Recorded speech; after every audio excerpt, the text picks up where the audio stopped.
अस्सलामुअलैकुम dear students, welcome you all again. तो आज हम नया लेक्चर सीरीज स्टार्ट कर रहे हैं टाइप्स ऑफ कोऑपरेटिव से।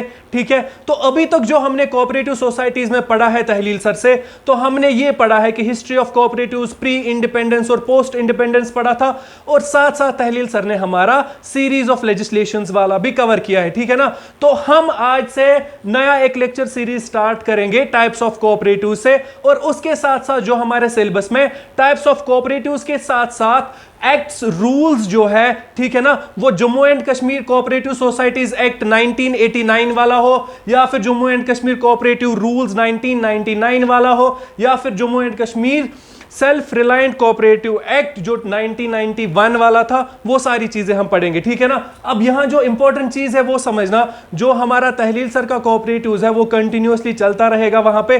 ठीक है ना, हम यहां से टाइप्स ऑफ कोऑपरेटिव स्टार्ट करेंगे। ठीक है ना, तो टाइप्स ऑफ कोऑपरेटिव्स को स्टार्ट करने से पहले मैं आपको ये बता दूं कि मैं बीच बीच में हमारे लेक्चर्स के नोट्स भी प्रोवाइड करता जाऊंगा, और क्लास में भी मैं कुछ चीजें डिक्टेट करूंगा। तो जब मेरे क्लासेस होंगे आपके पास पेन और कॉपी होनी चाहिए, कुछ इंपॉर्टेंट चीजें आप नोट डाउन भी करेंगे। लास्ट में जब हमारा ये टॉपिक खत्म हो जाएगा तो मैं नोट्स भी प्रोवाइड करूंगा, लेकिन बेहतर रहेगा अगर आप अभी से हमारे फर्स्ट लेक्चर से ही अपने नोट्स अच्छे से बनाओ। ठीक है ना, तो अभी तक हमने ये देखा है कोऑपरेटिव सोसाइटीज बेसिकली होता क्या है।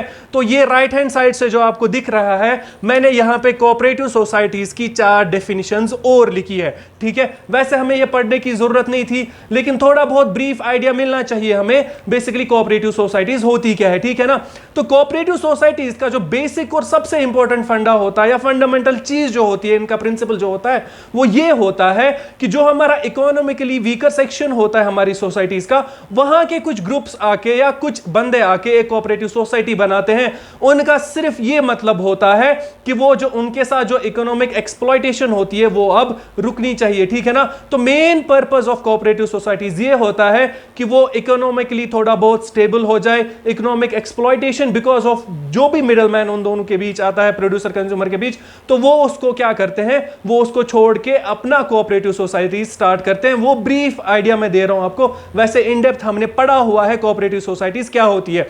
ठीक है ना, उसके बाद अगर हम देखेंगे तो according to cooperative societies act of 1912 वहां पे ये कहा जाता है कि 10 एडल्ट पर्संस एक कोऑपरेटिव स्टार्ट कर सकते हैं, ऐसा ही हमने पढ़ा हुआ है। ठीक है ना, तो यहां जो कोऑपरेटिव सोसाइटीज का बेसिक फंडा होता है यही होता है कि उनके साथ इकोनॉमिक एक्सप्लॉयटेशन ना हो, वो खुद सेल्फ रिलायंट बन जाते हैं। वो क्या करते हैं, यहां पे कुछ आदमी या कुछ पर्संस एक साथ मिलके अपना ही काम, जो भी उनकी रिक्वायरमेंट्स होती है वो पूरी हो जाती है। वो डिफरेंट टाइप्स में हमें पढ़ना है वो होता क्या है। ठीक है ना, तो सबसे पहले मैंने कुछ डेफिनेशंस लिखी हुई है, मैं जल्दी जल्दी पढ़ रहा हूं कोऑपरेटिव सोसाइटीज की डेफिनेशंस। ठीक है, तो इनको मैं थोड़ा बहुत यहीं पे एक्सप्लेनेशन भी दूंगा, थोड़ा बहुत एक्सप्लेन करूंगा। ठीक है ना, तो हम बोलते हैं cooperative society is a voluntary association of persons. सबसे इंपॉर्टेंट चीज वॉलंटरी एसोसिएशन होनी चाहिए। ठीक है ना, तो voluntary association of persons of moderate means. अब मॉडरेट मींस ये है कि कोऑपरेटिव सोसाइटीज बेसिकली इसलिए स्टार्ट नहीं होती है कि वो अमीर बन जाए। कोऑपरेटिव सोसाइटी इसलिए स्टार्ट होती है ताकि इकोनॉमिकली वो थोड़ा बहुत स्टेबल हो जाए। ठीक है, उनको इस कोऑपरेटिव सोसाइटी से अमीर नहीं बनना है, कम से कम इकोनॉमिकली वो स्टेबल होने चाहिए। ठीक है ना, तो ये कुछ डेफिनेशंस है। तो फर्स्ट डेफिनेशन जो मैं लिख रहा हूं, cooperative society is a voluntary association of persons of moderate mean who unite together to protect and promote their common economic interest. ठीक है, तो फर्स्ट डेफिनेशन हम ये लिखेंगे। ठीक है ना, तो यहां यही हुआ कि कॉमन इकोनॉमिक इंटरेस्ट को वो बचाना चाहते हैं और उसको प्रमोट करना चाहते हैं। ठीक है ना, वॉलंटरी एसोसिएशन ऑफ पर्संस होती है। सेकंड हमारी जो डेफिनेशन है वो है an organisation owned and run by the people. लोगों की ऑर्गेनाइजेशन होती है, और जिनकी ऑर्गेनाइजेशन होगी वही लोग उसको रन भी करते हैं। ठीक है, तो owned by people, run by people, for the people, using its goods and services. ठीक है ना, तो ये वही लोग होते हैं जो ये गुड्स एंड सर्विसेज यूज करते हैं। ऑर्गेनाइजेशन भी इन्हीं की होती है, रन भी यही करते हैं, और इनके जो गुड्स एंड सर्विसेज है वो भी यही यूज करते हैं। ठीक है ना, तो डेफिनेशन क्या लिखेंगे हम, an organisation owned and run by the people. Own भी उन्हीं की होती है, पीपल की, वही लोग ओन भी करते हैं, वही लोग चलाते भी हैं। And for the people using its goods and services. बात समझ आई? तो लोग ही गुड्स एंड सर्विसेज यूज करते हैं, लोगों की ही ये कोऑपरेटिव सोसाइटी होती है और वही लोग इसको चलाते भी है। ठीक है, तो दो डेफिनेशन समझ आई। थर्ड डेफिनेशन हमने क्या लिखी है? Cooperative societies are established to accomplish economic progress for the people. ठीक है, तो इकोनॉमिक प्रोग्रेस होना चाहिए लोगों का, stop economic exploitation of their members. ठीक है ना, तो थोड़ा बहुत इकोनॉमिकली वो स्टेबल बनने चाहिए, वो इकोनॉमिक प्रोग्रेस होना चाहिए, साथ में क्या, इकोनॉमिक एक्सप्लॉयटेशन नहीं होनी चाहिए, वो स्टॉप करनी है। ठीक है ना, तो थर्ड डेफिनेशन क्या लिखेंगे हम? Cooperative societies are established to accomplish the economic progress of the people and stop economic exploitation of their members. तो ये बन जाएगा हमारा थर्ड डेफिनेशन। मैं डेफिनेशंस इसलिए दे रहा हूं ताकि आपको थोड़ा ब्रीफ आइडिया मिल जाए कि कोऑपरेटिव सोसाइटीज में होता क्या है। ठीक है ना, last, the voluntary organisation started by, वहां पे भी ऑल वॉलंटरी ऑर्गेनाइजेशन पढ़ा था, अब यहां इंपॉर्टेंट चीज है, started by economically weaker sections of society for organising and rendering services to its members. ठीक है ना, तो बेसिकली इकोनॉमिकली वीकर सेक्शन मजबूर होते हैं वो ऐसा काम करने के लिए। बात समझ आई? ठीक है, तो इकोनॉमिकली वीकर सेक्शंस क्या करते हैं? ये सोसाइटी बनाते हैं और फिर क्या करते हैं? ऑर्गेनाइज और रेंडर करते हैं अपने सर्विसेज या फिर गुड्स। बात समझ आई? तो अभी तक हमें ये समझ आया। अब देखो होता क्या है बेसिकली, एक छोटी सी एग्जांपल मैं दे रहा हूं। फॉर इंस्टेंस, हमारे पास ए विलेज था और यहां पे हमारे पास बी विलेज है। ठीक है ना, तो ए विलेज के लोग बी विलेज के लोगों के लिए मिल्क प्रोड्यूस करते हैं, लेकिन ए से बी विलेज में एक थर्ड पर्सन आता है, मिल्कमैन, जो कि बेसिकली ए विलेज से बी विलेज तक ये मिल्क पहुंचाता है। मिल्कमैन क्या करता है? बेसिकली मिल्कमैन इस ए विलेज से 10 रुपए पर लीटर लेता है मिल्क और यहां बेचता है 50 रुपीज पर लीटर में। तो मिल्कमैन ने सीधा सीधा एक्सप्लॉयटेशन किया। अब वो एक्सप्लॉयटेशन कैसे कर रहा है? इनसे सिर्फ 10 रुपए में ले रहा है और इधर कितने में बेच रहा है? 50 में। ठीक है ना, तो यहां इस ए विलेज के लोग आपस में एक कोऑपरेटिव बना सकते हैं। अब वो क्या करेंगे? अपने मोहल्ले में या फिर अपने इलाके में क्या करेंगे? खुद एक सोसाइटी बनाएंगे, 10-15 लोग उसमें ऐड होंगे, वो खुद मिल्क इकट्ठा करके खुद दूसरे विलेज में ले सकते हैं। अब फायदा क्या होगा? जो 50 रुपीज पर लीटर में मिल्कमैन बेचता था ना, अब ये थोड़ा बहुत सस्ता भी कर सकते हैं, ये रुपीज 45 रुपीज पर लीटर भी बेच सकते हैं और जो भी इनका प्रॉफिट होगा वो आपस में शेयर करेंगे। मिडल मैन जो एक्सप्लॉइट कर रहा था वो अब एक्सप्लॉयटेशन नहीं होगा। ठीक है ना, तो ये तो एक लेमैन लैंग्वेज में मैंने एक एग्जांपल दी कि मिडल मैन को एक्सक्लूड करेंगे हम कैसे? कोऑपरेटिव से। ठीक है ना, उसके बाद हम बात करेंगे जो हमारे सिलेबस में टॉपिक है, टाइप्स ऑफ कोऑपरेटिव्स। ठीक है ना, तो टाइप्स ऑफ कोऑपरेटिव्स की बात करेंगे, डिफरेंट टाइप्स ऑफ कोऑपरेटिव्स है। ठीक है ना, तो to sum up all these types of cooperatives हमारे टोटल 12 टाइप ऑफ कोऑपरेटिव्स बनते हैं। अब हमारे सिलेबस में 12 के 12 टाइप्स ऑफ कोऑपरेटिव्स नहीं है, हमारे सिलेबस में सिर्फ 6 कोऑपरेटिव्स है। ये हमारा एसएसबी वाला पोस्ट नहीं है, इट्स एन गेस्टेड पोस्ट। यहां जो लेवल होगी ना अच्छी खासी टफ होगी, तो अगर आप सिर्फ सिलेबस पे स्टिक करते हो ना तो बहुत ही बड़ी गलती कर रहे हो। तो जो सिलेबस है वो तो पढ़ना ही पढ़ना है, लेकिन इन डेप्थ अच्छे से पढ़ना पड़ेगा। ठीक है, तो टोटल हमारे पास 12 टाइप्स ऑफ कोऑपरेटिव सोसाइटीज होती है। हम इंडिविजुअली इन लेक्चर सीरीज में क्या करेंगे? एक एक करके हर एक टाइप ऑफ कोऑपरेटिव पढ़ेंगे। ठीक है ना, तो फर्स्ट टाइप ऑफ कोऑपरेटिव जो होती है उसको हम बोलते हैं प्रोड्यूसर कोऑपरेटिव्स या फिर मार्केटिंग कोऑपरेटिव्स। ठीक है ना, तो कोऑपरेटिव बेसिकली स्पेलिंग बड़ी बन जाती है, इसलिए हम शॉर्ट में CO ऐसे कोऑपरेटिव भी लिख सकते हैं या फिर जल्दी में COOP भी लिखते हैं, तो इसमें कोई टेंशन की बात नहीं है।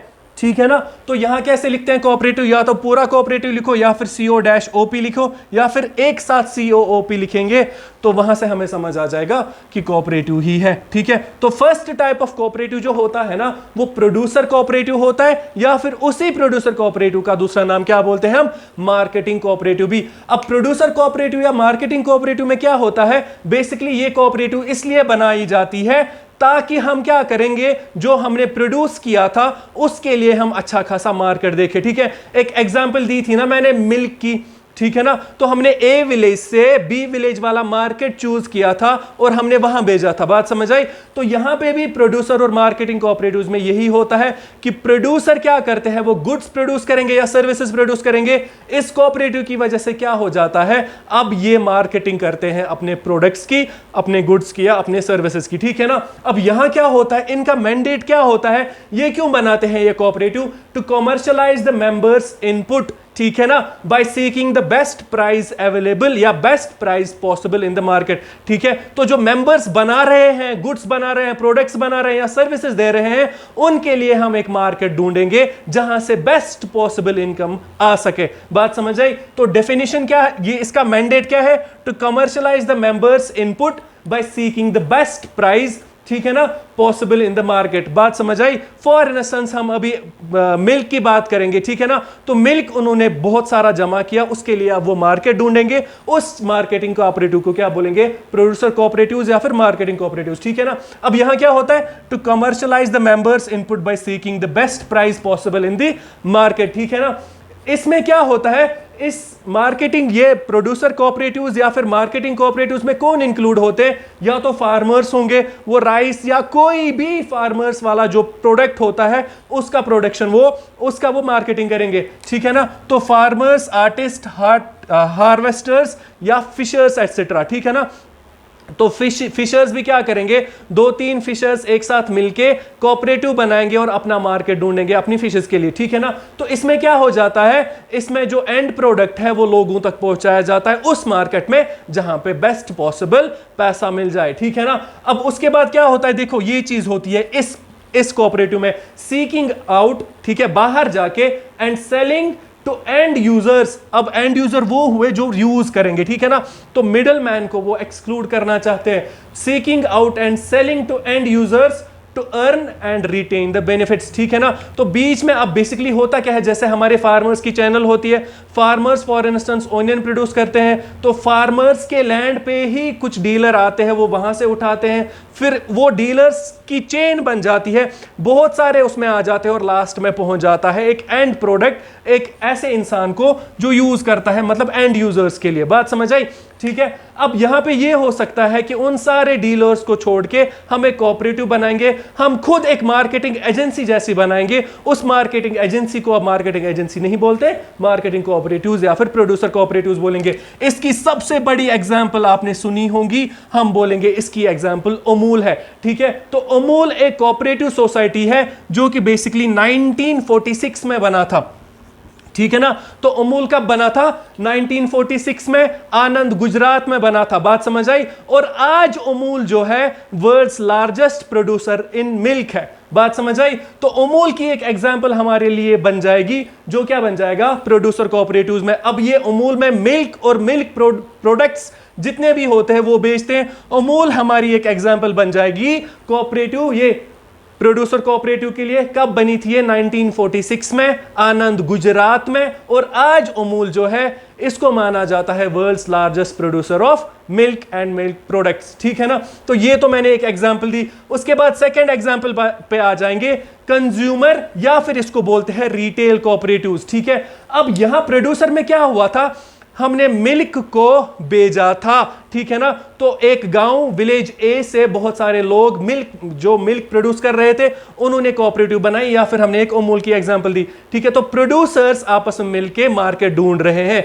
नेक्स्ट जो हमारा टाइप आ जाएगा उसको बोलते हैं कंज्यूमर कोऑपरेटिव्स या फिर रिटेल कोऑपरेटिव्स। अब कंज्यूमर कोऑपरेटिव्स और रिटेल कोऑपरेटिव्स की सभी ने एग्जांपल देखी होगी हमारे एरिया में, आप देखोगे या फिर बड़े बुजुर्गों से सुनोगे आप। एक तो हमारे पास होलसेल वाला शॉप होता है, ऐसे ही हमारे पास एक कोऑपरेटिव शॉप भी होगा हमारे एरिया में कहीं पे भी। अब हमने ये सुना है अगर आपको कोई चीज लानी है, आप रिटेलर से छोटी मोटी चीज लानी हो तो ला सकते हो, अगर आपको बल्क में लाना है या तो आप होलसेलर से लाओ या फिर कोऑपरेटिव से लाओ। अब कोऑपरेटिव्स बेसिकली क्या होते हैं, कोऑपरेटिव्स भी एक टाइप ऑफ होलसेल दुकान ही होते हैं, लेकिन कोऑपरेटिव्स का जो मेन मकसद होता है ना वो समझना क्या होता है, ठीक है। तो कंज्यूमर कोऑपरेटिव्स में क्या होता है, इधर हम मिल्क को बेचते थे। अब मैं चाहता हूं कि मेरे इलाके में या फिर मेरे विलेज में क्या हुआ था, हम लोगों को मिल्क चाहिए, ठीक है, अभी तक हमें मिल्क बन रहा था अपने ही गांव में, हमने भेजा मार्केट ढूंढा, अब हमारे गांव में मिल्क नहीं बन रहा है, हम चाहते हैं हमारे पास कोई मिल्कमैन आ जाए, ठीक है ना। अब ये होता है हमारा विलेज, फॉर इंस्टेंस दूर है और मिल्कमैन आके हमसे 50 रुपीज में देता है, ठीक है ना। अब पूरे विलेज में 50 रुपीज पर लीटर से दूध बिक रहा है, दूध मिल रहा है हमें, ऐसा ही है ना, ठीक है। अब हम ही में से कुछ लोग क्या करेंगे, हम एक कोऑपरेटिव बनाएंगे, हम बोलेंगे हम सीधे, अब हम बी विलेज है, बात समझ आई, हम बोलेंगे चलो हम खुद ए विलेज जाते हैं, वहां से हम दूध खुद लाएंगे, ठीक है ना, उस चीज को बोलेंगे हम कंज्यूमर कोऑपरेटिव, ठीक है। अब यहां क्या होता है वो समझना, owned and controlled by the people that by the products. यहां की एग्जांपल विलेज ए है, क्योंकि विलेज ए के पास दूध था, वो बेच रहे थे। कंज्यूमर कोऑपरेटिव्स या रिटेलर कोऑपरेटिव्स की एग्जांपल विलेज बी है, जिनके पास दूध प्रोड्यूस नहीं हो रहा था, ठीक है, तो वो बाई कर रहे हैं ना, ठीक है, वही हमने लिखा, इंग्लिश की डेफिनेशन है owned and controlled by the people that by the products and services sold, managed और डिस्ट्रीब्यूटेड बाय कोऑपरेटिव्स। अब इसका मतलब क्या है वो समझना, वो बेसिकली अब दूध खरीद रहे हैं या प्रोडक्ट्स खरीद रहे हैं, ठीक है ना। तो अब हम क्या करेंगे, ये विलेज बी के जो लोग हैं वो आपस में कोऑपरेटिव बनाते हैं, वो बोलते हैं हमें दूध चाहिए ही चाहिए, हम थर्ड पर्सन से क्यों ले, हम खुद एक कंज्यूमर कोऑपरेटिव बनाएंगे या फिर रिटेल कोऑपरेटिव बनाएंगे, हम खुद दूध कहीं से लाएंगे और खुद आपस में डिस्ट्रीब्यूट करेंगे, बात समझ आई। अब यहां देखना, to acquire the products and services required by the members at the lowest possible cost with highest possible quality, ठीक है। अब यहां क्या हुआ था, हम बाहर इसलिए निकले थे ताकि हमारे विलेज ए की बात कर रहा हूं, विलेज ए के लोग इसलिए निकले थे ताकि उनके दूध की बेस्ट पॉसिबल रेट मिल जाए, बात समझ आई। अब यहां क्या होता है, मतलब वो पैसे लाना चाहते हैं, बेस्ट पॉसिबल पैसे लाना चाहते हैं। कंज्यूमर में क्या होगा, कंज्यूमर में विलेज बी वाले लोग क्या चाहेंगे, हमसे दूध मिले, हमें दूध मिले लेकिन लोएस्ट पॉसिबल रेट पे मिले और बेस्ट क्वालिटी होनी चाहिए। वही चीज इधर भी है, to acquire the products and services, वही दूध की example, required by the members, सारे विलेज के लोगों को जरूरत थी, at lowest possible cost with highest possible quality, ठीक है ना। अब दोनों में डिफरेंस क्या है, विलेज ए के लोग दूध बेच रहे थे, उन्होंने कोऑपरेटिव बनाया, मार्केटिंग कोऑपरेटिव बनाई, अब वो खुद दूध बेचने चले गए। विलेज बी के लोगों को दूध चाहिए था इसलिए वो बाय करेंगे, ठीक है। विलेज ए के लोग चाहते थे कि हमारे पैसों को, हमारे दूध को बेस्ट पॉसिबल पैसा मिल जाए, और यहां पे वो चाहते हैं कि हमें जो दूध मिले वो मिनिमम कॉस्ट पे मिले लेकिन क्वालिटी बहुत अच्छी होनी चाहिए, ठीक है ना। अब यहां कंज्यूमर कोऑपरेटिव्स में क्या हो जाता है, कंज्यूमर कोऑपरेटिव्स 3 वेज में ऑपरेट होती है, बहुत इंपॉर्टेंट है ये, मैं बस आपको आइडिया दे रहा हूं, हम अभी पढ़ नहीं रहे हैं, ठीक है ना। तो हम अभी सिर्फ, मैं आपको सिर्फ आइडिया दे रहा हूं कि हमें पढ़ना क्या क्या है, हम एक एक करके अलग अलग एक एक कोऑपरेटिव अच्छे से पढ़ेंगे। इस पूरे टाइप्स ऑफ कोऑपरेटिव्स को हमें 10-15 दिन ऑलमोस्ट लगेंगे, ठीक है ना। अब यहां देखो, जो कंज्यूमर या रिटेल कोऑपरेटिव्स है ना, ये 3 वेज में ऑपरेट करता है। फर्स्ट होता है बाइंग क्लब्स, ठीक है, इसको इन डेप्थ पढ़ेंगे लेकिन फिलहाल बाइंग क्लब्स का मतलब समझना। बाइंग क्लब्स का मतलब यह है, फॉर इंस्टेंस मेरे गांव में सभी को जरूरत नहीं है, फॉर इंस्टेंस मुझे एक ऐसी चीज चाहिए, फॉर इंस्टेंस हम दूध की ही बात करेंगे, फॉर इंस्टेंस मुझे चीज चाहिए, फॉर इंस्टेंस पनीर चाहिए, ठीक है ना। तो पनीर पूरे गांव को नहीं चाहिए, सिर्फ 2-3 बंदों को चाहिए। अब बाइंग क्लब्स का मतलब यह है कि यहां पे वो सीधे ऑर्डर करते हैं, जैसे हम ऑनलाइन ऑर्डर करते हैं बिल्कुल वैसा हो जाएगा। सबके लिए नहीं मंगवाना है, 2-3 बंदों को आज दही खानी है या फिर पनीर खाना है, ठीक है ना। तो हम कोऑपरेटिव यहां क्या होगा, रिटेल कोऑपरेटिव्स में, रिटेल कोऑपरेटिव्स में एक type of cooperative, buying clubs में क्या होगा, सीधे जैसे हम ऑनलाइन ऑर्डर करते हैं वैसे ही कोऑपरेटिव्स में एक सेक्शन बनता है जहां पे हम क्या करते हैं, हम प्रीपेड ऑर्डर पहले ही लेते हैं, ठीक है। हम पहले ही बोलते हैं वैसे दूध तो लाना ही लाना है ना अपने विलेज बी में, लेकिन फॉर इंस्टेंस हमें 2-3 घरों में क्या चाहिए, दही चाहिए या पनीर चाहिए, तो वो बाइंग क्लब्स बन जाएगा, ठीक है ना। तो सबको नहीं मिलेगा लेकिन इंडिविजुअली अगर किसी बंदे को कुछ स्पेशल चीज चाहिए तो वो बाइंग क्लब्स में अपना नाम लिख के अपना ऑर्डर दे सकता है, तो बाइंग क्लब्स में सीधे ऑर्डर हो जाता है। सेकंड क्या हुआ, रिटेल स्टोर्स। रिटेल स्टोर्स वही चीज हुई जो हमारे एरियाज में कोऑपरेटिव शॉप्स है। रिटेल स्टोर्स में क्या हो जाएगा, आप जाइए वहां से खरीदिए, ठीक है ना। तो बाइंग क्लब्स में ऑर्डर दिया जाता है, रिटेल स्टोर सीधे दुकान होते हैं, वहां जाना होता है और वहां से माल या जो भी गुड्स चाहिए वो लाएंगे। सर्विस प्रोवाइडर्स अब क्या होता है, बहुत इंपॉर्टेंट है। सर्विस प्रोवाइडर्स में इन चीजों में तो गुड्स होता था ना, सर्विस प्रोवाइडर्स में अब सर्विसेज दी जाती है। फॉर इंस्टेंस हमारे गांव में केबल ऑपरेट करवानी है, हमारे गांव में केबल नहीं लगी, अब केबल लगाएंगे। केबल अब गुड नहीं बनेगा, वो सर्विस बन जाएगी, ठीक है ना। तो केबल जो टीवीज में लगेगा वो यहां पे बन जाएगा सर्विस प्रोवाइडर्स। बहुत सारे एरियाज में जो भी केबल नेटवर्क सिस्टम है ना, वो कोऑपरेटिव से ही चलता है, ठीक है। तो सर्विस प्रोवाइडर्स में सबसे एक बहुत ही इंपॉर्टेंट एग्जांपल बन जाएगी केबल टीवी की। ऐसे ही लोकल हम इंटरनेट देंगे, ठीक है ना। तो केबल टीवी हो, लोकल इंटरनेट हो, या फिर इंश्योरेंस वाली सर्विसेज होंगी, जितने भी सर्विसेज आ जाएंगी वो हमारी सर्विस प्रोवाइडर्स में आ जाएंगी, ठीक है ना। तो हमें अभी तक क्या समझ आया, हमने पहले थोड़ा बहुत इंट्रोडक्शन दिया, कोऑपरेटिव्स होता क्या है, बहुत इन डेप्थ पढ़ा है हमने इससे पहले भी, लेकिन आज हमने थोड़ी बहुत और डेफिनेशंस दी। उसके बाद टाइप्स ऑफ कोऑपरेटिव्स पे आए। First type of cooperative producer पढ़ा, जिसमें विलेज ए की एग्जांपल आ जाएगी, जो दूध बेचने की कोशिश कर रहे हैं और वो क्या चाहेंगे, बेस्ट पॉसिबल प्राइस मिल जाए, ठीक है ना। और वो सीधे बेसिकली क्या करते हैं, जाते हैं और एंड यूजर्स को ही पकड़ते हैं, ठीक है ना।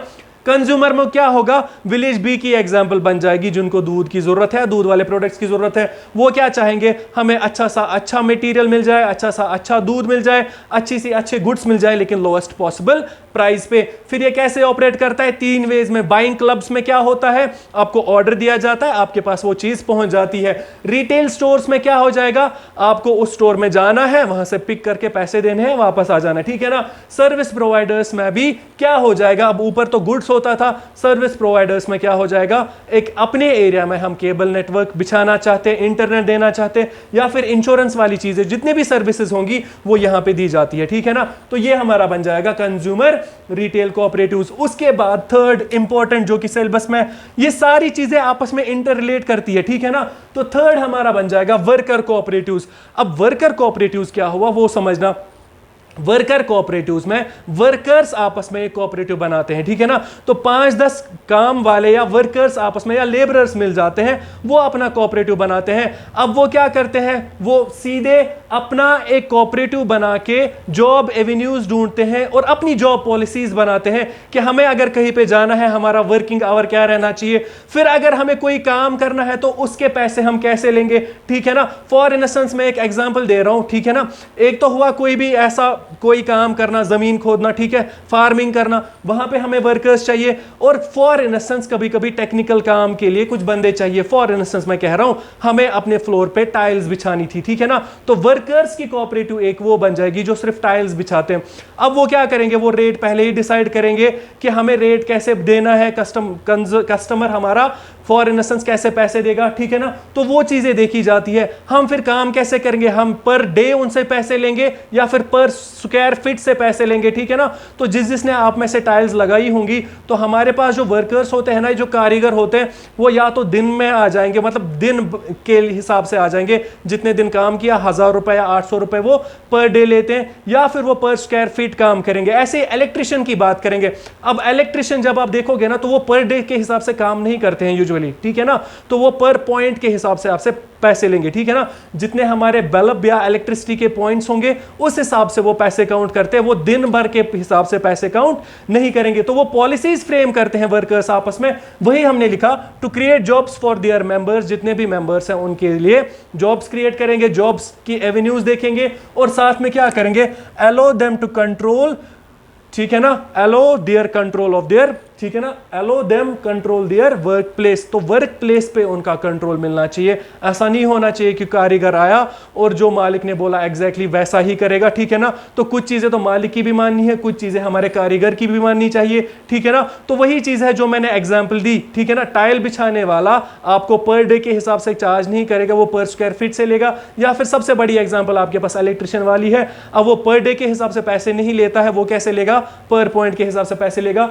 तो वर्कर आपस में मिलकर पॉलिसीज फ्रेम करते हैं, दूसरों के लिए जॉब देखते हैं, दूसरों की हेल्प करते हैं, और वर्क प्लेस का जो एनवायरनमेंट है या जो भी उनकी डिफिकल्टीज होती है वो आपस में वो डिस्कस करते करके पॉलिसीज फ्रेम करते हैं, ठीक है।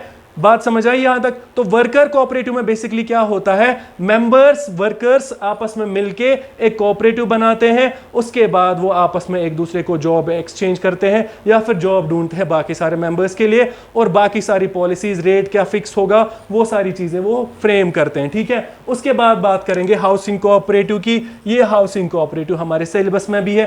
अब हाउसिंग कोऑपरेटिव का मतलब क्या हुआ? कोऑपरेटिव का मतलब तो समझ आया कि सेल्फ हेल्प ग्रुप वाला, जैसे सेल्फ हेल्प एसेंस होता है लोगों का, वो चीज यहां होती है। अब यहां सेल्फ हेल्प ग्रुप या हाउसिंग कोऑपरेटिव्स में बेसिकली क्या होता है, हाउसिंग कोऑपरेटिव्स में लोग मिल जाते हैं, ठीक है, ऐसे लोगों की वो हेल्प करते हैं जिनके पास घर नहीं होता है। ठीक है, तो इसका जो मेन मैंडेट होगा ना हाउसिंग कोऑपरेटिव्स का, वो ये होता है कि इस कोऑपरेटिव के जितने भी मेंबर्स हैं सबको ऐसा एक घर मिल जाए जहां वो आराम से कंफर्टेबली रहे और एक स्पेशियस या फिर सेफ एनवायरनमेंट हो। ठीक है, तो हम ये बोलेंगे to resolve the living need by offering affordable, ठीक है, secure housing in viable area. ठीक है ना, एक अफोर्डेबल हाउस मिल जाए, सिक्योर हाउस मिल जाए, अच्छे खासे एरिया या कम्युनिटी में मिल जाए, वो उनका कोऑपरेटिव्स का मेन मकसद होता है। ठीक है, तो हाउसिंग कोऑपरेटिव्स में क्या होता है, मेंबर्स आपस में इसलिए मिल जाते हैं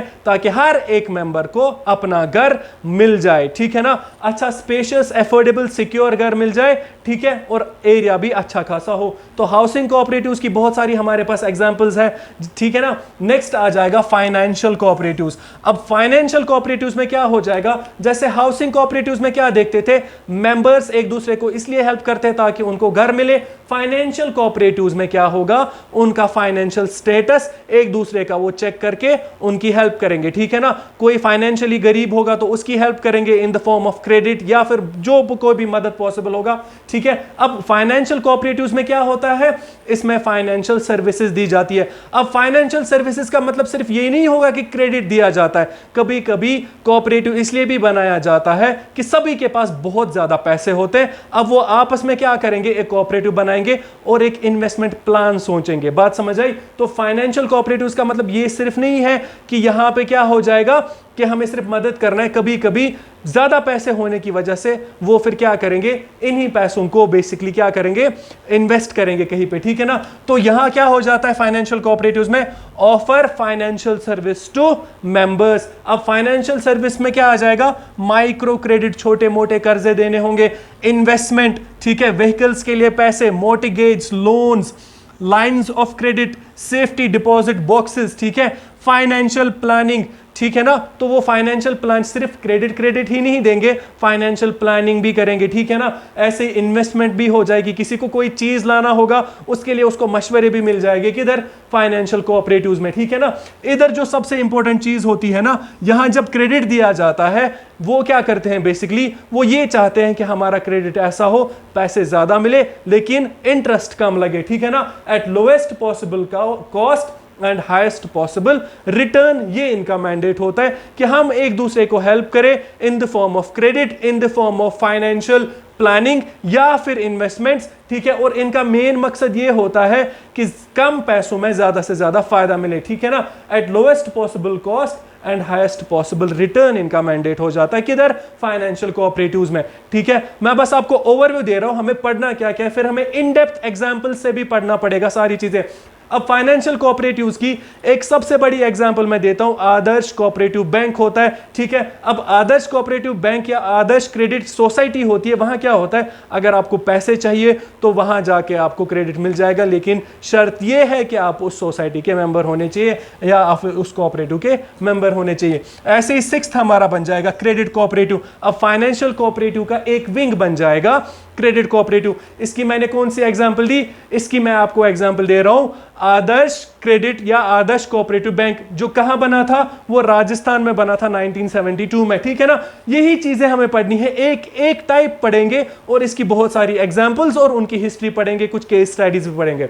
ठीक है ना, उसके बाद बिजनेस एंड एम्प्लॉयमेंट कोऑपरेटिव्स। फिर से ये business and employment cooperatives check करोगे ना, तो ये वर्कर फाइनेंशियल और क्रेडिट का एक साथ मिला के ये बन गया है। ठीक है ना, तो बिजनेस एंड एम्प्लॉयमेंट कोऑपरेटिव्स में क्या हो जाएगा, एम्प्लॉयमेंट तो वर्कर्स में भी आ सकता है और बिजनेस हमने फाइनेंशियल में भी थोड़ा बहुत डिस्कस किया हुआ है, हमें एक एक करके ये सारी चीजें पढ़नी है। ठीक है ना, नेक्स्ट फार्मिंग कोऑपरेटिव या फिर एग्रीकल्चर कोऑपरेटिव, ठीक है ना। ये फार्मिंग कोऑपरेटिव और एग्रीकल्चर कोऑपरेटिव ही हमारे सिलेबस में दो अलग अलग कोऑपरेटिव्स हैं, इनको हम अच्छे से पढ़ेंगे। अब इसमें बहुत सारी एग्जांपल्स आ जाएगी, ठीक है ना। फार्मिंग और कोऑपरेटिव फार्मिंग या फिर एग्रीकल्चर कोऑपरेटिव्स में दो बड़ी जो एग्जांपल्स है ना, एक बन जाती है इफको और दूसरी बन जाती है हॉपकॉम्स, ठीक है ना। अब इफको बेसिकली क्या होता है, इंडियन फर्टिलाइजर्स वाला एक कोऑपरेटिव है। वो क्या करते हैं, वो हमारा कंज्यूमर टाइप बन जाता है। अब फार्मर्स को फर्टिलाइजर चाहिए, इसलिए उन्होंने अपना सोसाइटी बनाया,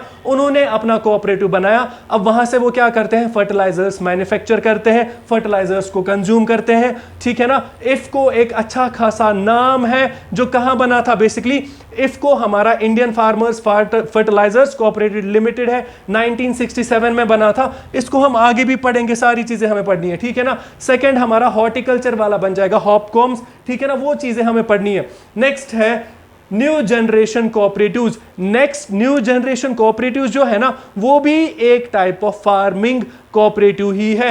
अब न्यू जनरेशन हम किसको बोलते हैं, farmer producer company act of 2002 माना जाता है न्यू जनरेशन कोऑपरेटिव्स, ठीक है ना। ये चीजें मैं बस इसलिए डिस्कस कर रहा हूं, आज हमारा इंट्रोडक्टरी लेक्चर है, मैं आपको बोल रहा हूं हमें पढ़ना क्या क्या है यहां पे, ठीक है ना। तो न्यू जनरेशन कोऑपरेटिव्स किसको माना जाता है, फार्मर्स प्रोड्यूसर कंपनी एक्ट 2002 को माना जाता है, ठीक है ना। उसके बाद नॉन प्रॉफिट कम्युनिटी सर्विस, ठीक है। तो ये नेक्स्ट हमारा 10th टाइप बन जाएगा कोऑपरेटिव्स का, non profit community service cooperatives. अब non profit community service cooperatives क्या होता है समझना, यहां सर्विस दी जाती है और नॉन प्रॉफिट होता है। बेसिकली जब कोऑपरेटिव्स की बात करते हैं ना, तो मेन मकसद प्रॉफिट नहीं होता है। ऑलमोस्ट सारे के सारे जितने भी कोऑपरेटिव्स होते हैं ना, एक हिसाब से वो नॉन प्रॉफिटेबल ही होते हैं, ठीक है। तो यहां नॉन प्रॉफिट कम्युनिटी सर्विस में क्या हो जाता है, वो जो आप मनरेगा वाली स्कीम देखोगे ना, उसमें क्या हुआ था, डेली हमें 100 डेज के वेजेस मिल जाते हैं, आपको काम मिलेगा। हर एक इंडियन को जो वर्कर होगा उसको 100 डेज का काम मिल जाएगा ताकि वो अपनी फैमिली को चलाए, ठीक है ना। उसी में हमने देखा था अगर कहीं पे किसी के बच्चे होंगे तो उन बच्चों को एक साथ रखा जाता है, उनको एक दो बंदे केयर करने के लिए रखे जाते हैं, मतलब चाइल्ड केयर स्कूल जैसा बन जाता है, और जो उनको चलाते हैं उनको भी पैसे मिलते हैं। अब यहां नॉन प्रॉफिट कम्युनिटी सर्विस में वो एग्जांपल परफेक्ट बैठती है। अब हमारा वर्कर क्लास बड़ा है, ठीक है ना। फॉर इंस्टेंस एक गांव था जहां पे सारे लोग काम करते हैं, ठीक है। ये एग्जांपल आप ब्रिकलिन्स में भी देखोगे, ठीक है ना। अब होता क्या है ना, इधर यहां पे सारे लोग काम करते हैं, जो छोटे बच्चे हैं ना उनको चाइल्ड स्कूल में डाला जाता है, लेकिन चाइल्ड स्कूल किसी का नहीं होता है, वो फिर से कम्युनिटी का होता है, ठीक है। तो कम्युनिटी ये बोलती है हम तो काम पे जाते हैं लेकिन बच्चे परेशान करते हैं, तो कम्युनिटी आपस में कोऑपरेटिव बना के क्या करेगी, एक कोऑपरेटिव स्कूल बनाएगी, कोऑपरेटिव चाइल्ड केयर बनाएगी, ठीक है ना। फिर वहां पे क्या हो जाएगा, जितने भी लोग होंगे आपस में मेंबर्स होंगे, उनके बच्चे वो वहां पे रहते हैं, वो हमारी एग्जांपल बन जाएगी नॉन प्रॉफिट कम्युनिटी सर्विसेज में, ठीक है। तो इसकी एक एग्जांपल क्या देंगे हम, चाइल्ड केयर स्कूल की, ठीक है।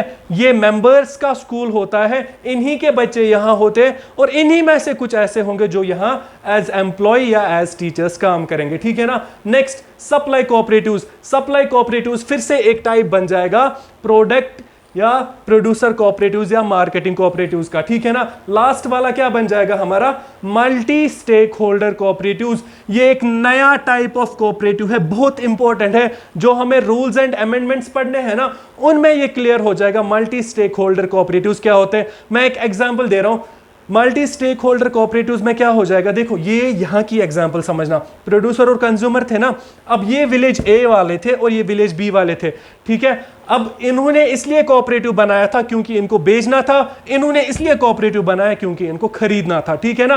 तो कुछ नए रूल्स एंड अमेंडमेंट्स की वजह से क्या हो जाएगा, ये दोनों कोऑपरेटिव्स बिल्कुल अलग अलग पर्पस से बने थे, ये दोनों अब मर्ज कर सकते हैं, एक ही कोऑपरेटिव बनाएंगे, ठीक है ना। इनको लाना है, इनको खरीदना है, इनको बेचना है, इनको खरीदना है, तो अलग दो कोऑपरेटिव्स जो है वो दोनों मिलके एक कोऑपरेटिव भी बन सकता है, उसको क्या बोलेंगे, मल्टी स्टेक होल्डर कोऑपरेटिव्स, ठीक है। तो आज का जो लेक्चर था सिर्फ इसलिए था ताकि आपको थोड़ा बहुत ब्रीफ आइडिया मिल जाए कि टाइप्स ऑफ कोऑपरेटिव्स में हमें क्या क्या चीज पढ़नी है, ठीक है। तो हम नेक्स्ट लेक्चर से क्या करेंगे, एक एक करके हर एक टाइप ऑफ कोऑपरेटिव पढ़ेंगे, साथ में इनकी हम रियल लाइफ में जितने भी एग्जांपल्स है, जैसे अमूल है, हॉफकॉम्स है या इफ्को है, ऐसे ही आदर्श है, अपना बाजार है, कोऑपरेटिव बैंक्स होते हैं, हमारे Jammu and Kashmir cooperative bank भी है यहाँ पे, ठीक है ना। तो उनकी हमें एग्जाम्पल देनी है, उनकी केस स्टडीज पढ़नी पड़ेंगी, वो सारी चीजें इन डेप्थ हमें पढ़नी पड़ेंगी, ठीक है ना। तो फिलहाल के लिए आज का इंट्रोडक्टरी लेक्चर था,